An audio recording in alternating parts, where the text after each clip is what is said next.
Hey, what's up, guys? Back at you again, another movie review today, and this time I wanted to review a Scooby-Doo film, and this one is called Scooby-Doo 2 Monsters Unleashed, released in 2004, and I have it on this family double feature set on Blu-ray, and the disc is right there. It's pretty basic.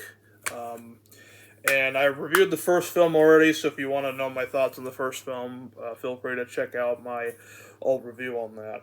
And this one was directed by the same director of the first one, Raha Gosnell, and it was also written by James Gunn, who also wrote the first film, and stars yet again Matthew Lillard, Freddie Prinze Jr., Linda Cardellini, Sarah Michelle Gellar, and this time some new cast members: Seth Green, Peter Boyle, may him rest in peace, Tim Blake Nelson, and Alicia Silverstone.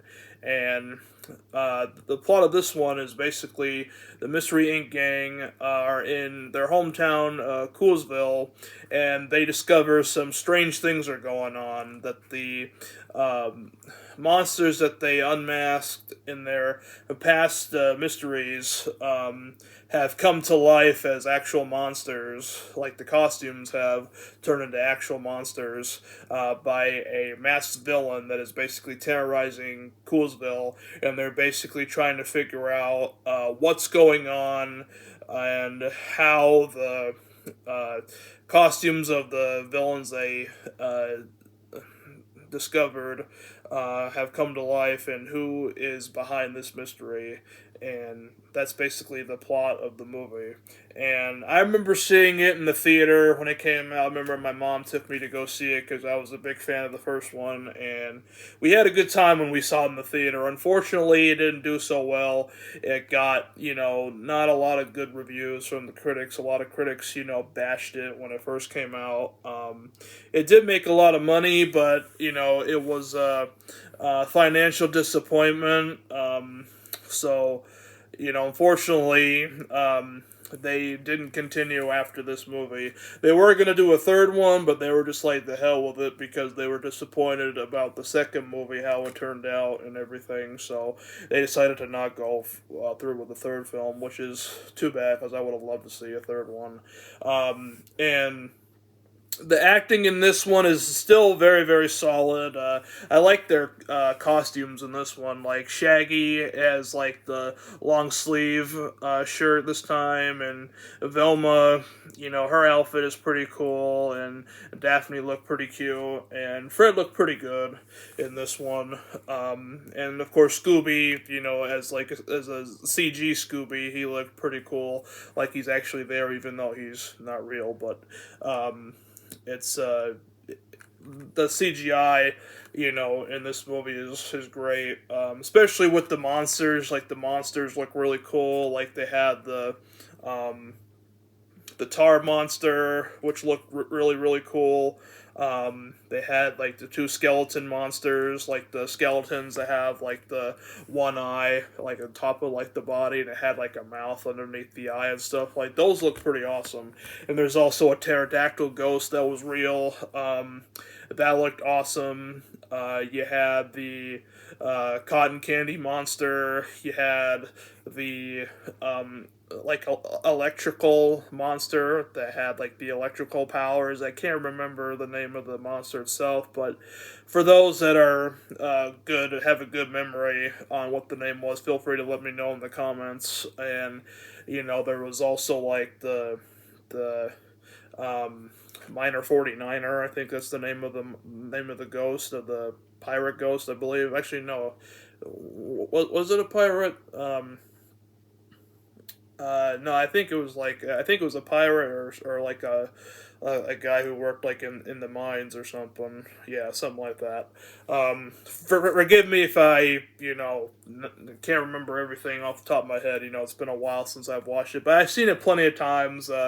Usually, I like to rewatch it.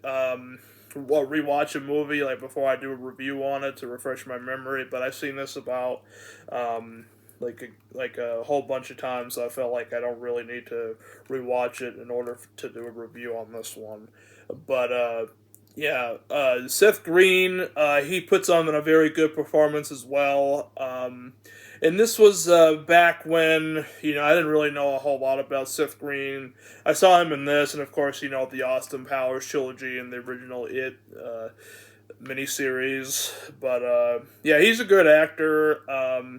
And he plays basically Velma's love interest, and I think that him and Linda Cardellini had very good chemistry together, and you bought the connection between the two. And Velma's very shy and stuff like that around him, and he's kind of shy around her as well. And I thought that was a cute, sort of like connection between the two characters. And Peter Boyle from Everybody Loves Raymond, The Young Frankenstein. Um, he actually plays an old villain that they actually unmasked years ago. He was the Black Knight, which that was from the original cartoon. The Black Knight was actually their first case, and he was the guy that was the Black Knight, and so it was pretty cool to see him in there as a villain. And Tim Blake Nelson, he's a good actor. He's from Old Brother Where Art Thou. Very funny movie, and he puts on a good performance as well in this movie. I'm not going to give too much about his like performance in here because it is kind of spoiler related. So for those who haven't seen it, I'm not going to give too much away. But he does a great performance in this one, regardless of me not speaking too much on it because I don't want to ruin the movie for you. But Alicia Silverstone, she's a good actress. She plays like a snooty news reporter that tries to make Mystery Inc. look bad and everything, and she does a good job of playing like a snotty, news reporter. And she is like a stereotypical, like a obnoxious and annoying reporter. Like, not all, reporters are like that, but she plays the stereotypical one that, who thinks that she's all that and knows everything and, tries to put out a bunch of stories that are a bunch of bull. Uh, and it's very funny. It had me laughing. There's a lot of, fart jokes and everything, which is fine. A lot of people don't like that because they think it's not Scooby-Doo or whatever, but I think all that was fine, to be honest with you. Um, and Matt Lillard, he's great as Shaggy. Freddie Prinze Jr. is great as Fred. Sarah Michelle Gellar is great as Daphne, and Linda Cardellini is great as Velma. I know a lot of people shit on Freddie Prinze Jr. and Sarah Michelle Gellar. I know they're not fans of these movies, and that's fine. That's their opinion. But I think they did a pretty good job as a couple together, and they have really good chemistry together on screen, and all four of them have great chemistry as the Mystery Inc. gang. I bought it all. It was a blast to see it in the theater. And it's just an all in all fun movie. And there's also some very funny bits, like where Velma puts on a new outfit to try to impress Seth Green's character, and then like when she's like sitting in the mystery van, she was like moving around a lot, and like it's the outfit that's like making like weird noises, which sounds like she's farting, but she's not. That scene's pretty funny, I will say, and where she sees him for the first time, she's like, "Who's your mommy?" Which is pretty funny. I know some people might find that to be creepy, which is understandable, but honestly, I think it's pretty damn funny, in my opinion. And, like there's like when they go, like in the beginning of the movie, where they go to like a museum where they have all the costumes of all the people they unmasked and, different monsters and stuff like that. There was one that was called Chickenstein, which I don't think that was in the original cartoon. It might have been been, and I didn't see the episode, but feel free to let me know if that was a character in a real Scooby-Doo episode, the cartoon. I know it's not in Scooby-Doo Where Are You, because I would have remembered that because I watched the whole series, but that could have been in a different series elsewhere. But let me know if that was a real character or if that was just made in for this movie. But yeah, it's very respectful for the cartoons and everything, which I can appreciate. Some people might think otherwise, but that's just my opinion. And it has some pretty good features on here. It has some deleted scenes, triple threat featurette, Scooby-Doo's movie making inside tour, Dancing Dog, how they made Scooby-Doo dance and how you can dance just like him, True Ghoul Hollywood Story, a big Brovaz and Simple Plan music videos. I'm not really familiar with those artists, to be honest with you. I never got around to watching the deleted scenes, but I'll have to at some point. And let me know if they're any good, by the way. Yeah, the movie went at a good pace. It's at 93 minutes, so an hour and a half long. I mean, you can't really go wrong with it. And it's distributed by Warner Brothers, of course, because they've owned Scooby-Doo for many years. Actually, ever since it's come out, as far as if I'm correct, I think they've owned it since it's come out. Which that was a long time ago, back in the late 60s. So we're talking like 50 plus years now. It's pretty crazy.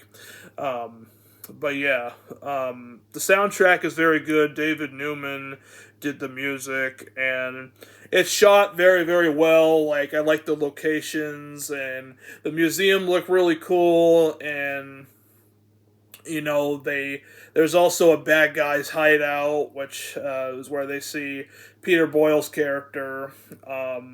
That setup is very neat. It's like a bar, and there's like a dance floor, and there's people playing games and eating and drinking and stuff like that.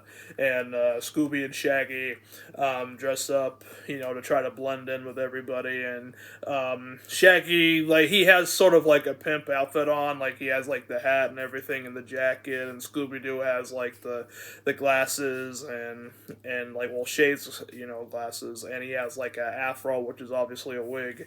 That's pretty funny. And Shaggy has like a fake gold tooth in his mouth, which I thought that was kind of funny. And yeah, just all in all, very fun Scooby-Doo movie. I know it gets the shit end of the stick most of the time, but I think it's very underrated, honestly. And if you haven't seen it, definitely give it a watch. It's definitely worth checking in. Even if you don't like it, even if you watch it, I still think it's worth, checking out at least once, And even if you didn't like the first one that much, you might even like it more, you might not, but I recommend giving it a go anyway. And yeah, this one doesn't have a very good rating on IMDb. I'm going to tell you what the rating on IMDb is. I think it's pretty low.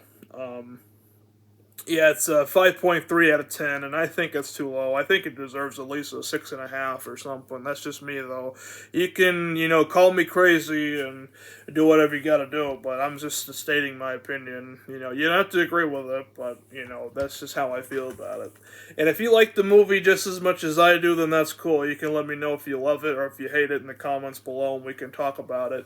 I respect your opinion as long as you're not, saying nasty things about, I'm an idiot for liking the movie, because that's not true. And it just comes down to taste. We all like different things, and if everybody liked the same thing, everything would just be boring. Like, there's people who love Scooby-Doo, there's people who aren't into Scooby-Doo as much, which is very rare that you hear that, but I'm sure there's people out there who don't like it for whatever reason, I don't know. But if you're a Scooby-Doo fan, it's definitely a movie for you.